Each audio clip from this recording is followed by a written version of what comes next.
Okay, so that was one of the licks from yesterday's. I think it's actually the last lick of the etude that we had that was assigned to us for the month. So I want to talk about, obviously that was in all 12 keys. It starts on the half diminished chord there. That's part of a minor 2-5-1, E minor 7 flat 5, A7, altered to D minor.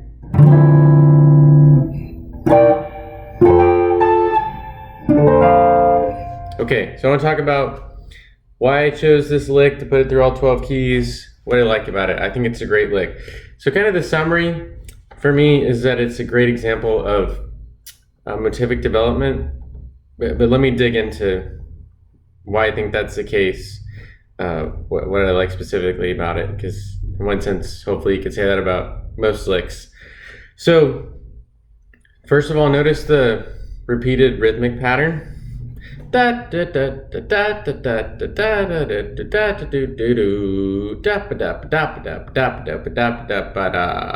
Okay, just a great rhythm, a lot of energy. It's actually a really busy lick, so it's challenging to play quickly. But thankfully there's a lot of good repetition in it, so that mitigates the busyness of it. Okay, secondly, notice there's a common shape that it's following. And I don't know how well this applies to, every instrument. I think it would apply to piano. I don't know how well it might apply if you're playing like a horn. But guitar, I think a lot in shapes, and it might be helpful for you even if you don't play guitar or piano, to kind of see these shapes. So notice how it follows this common pattern. So I'll do it down here so you can see it. So here's kind of the basic shape. That's kind of the basic idea that it's following, shape that's following. I don't know if you can see that, sort of like a triangle up here. So here's I'll slow down the lick and kind of think about it in terms of shapes. So notice how the only thing that changed there is G to F sharp. Okay, then this next shape is almost the same, but you have D to C sharp and F sharp to F, but everything else stays the same. So let me go back from the beginning.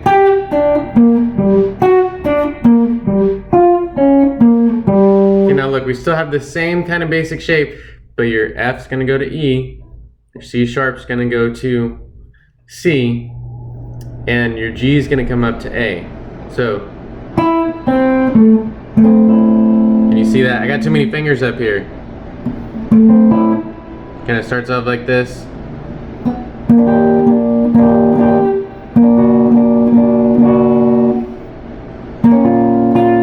See that shape right there? F, C sharp, A flat. Now basically just goes down. E, C, A, and then of course the little ending. F, E. So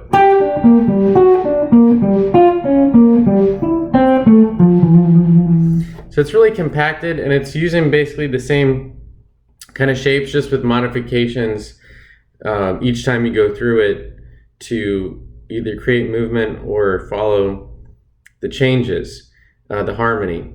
So let's talk about that. And it's also chromatic. G,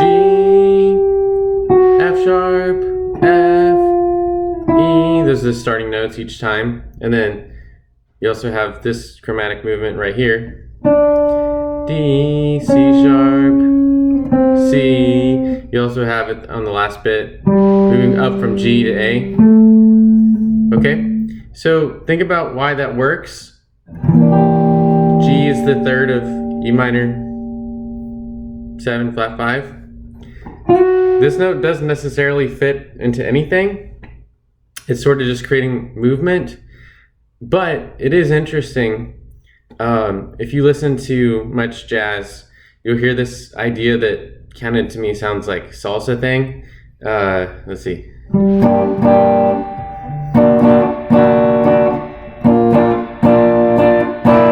Where you take, if you've got a minor chord, especially if it's a 2 chord, and you walk the root down, usually it's played up in the higher octave.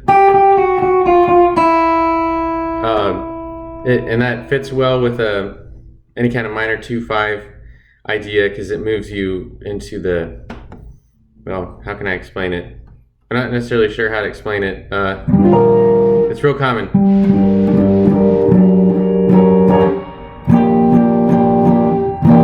I think because it moves you naturally into a dominant chord is why.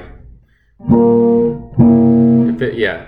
So anyway, that's you hear that kind of pattern commonly in jazz, but the thing is, in this case, it's not actually the root.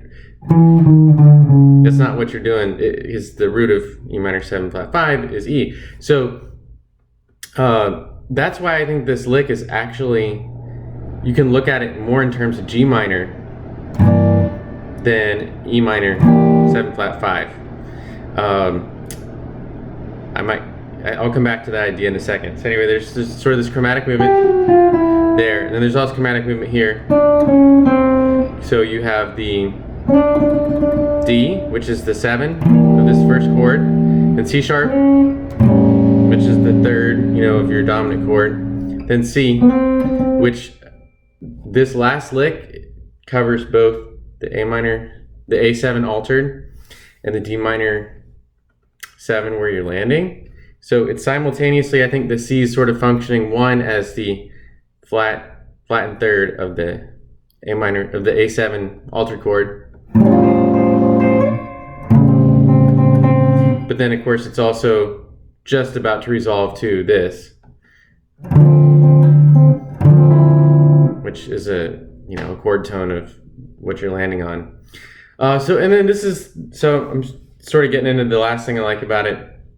I think I like most about this lick, I think that the idea behind it, or at least one way to look at it, I'm not sure what was your original idea in the composer's mind, but you can think about it in terms of superimposing other chords on top of what's actually being played.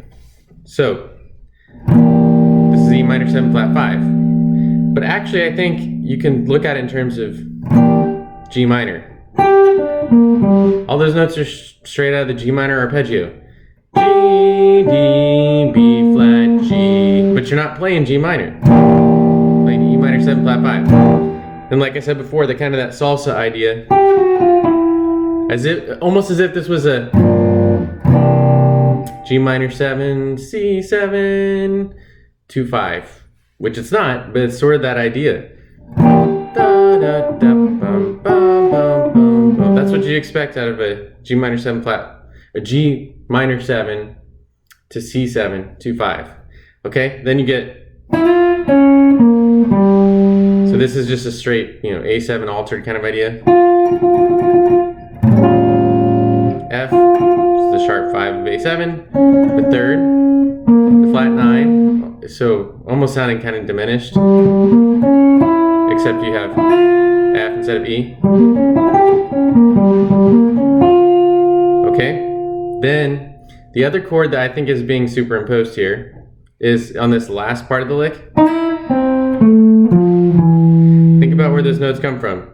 E, C, A, F, E. It's exactly the same as F major 7. Of course, the chord that you're landing on is not F major 7, it's D minor 7.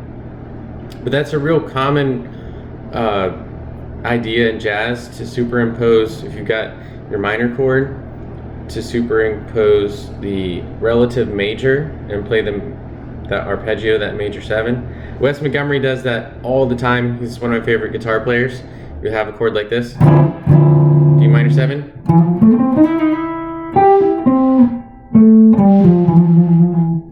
And that's exactly what's going on here. The thing is, it's also covering the tail end of A7 altered.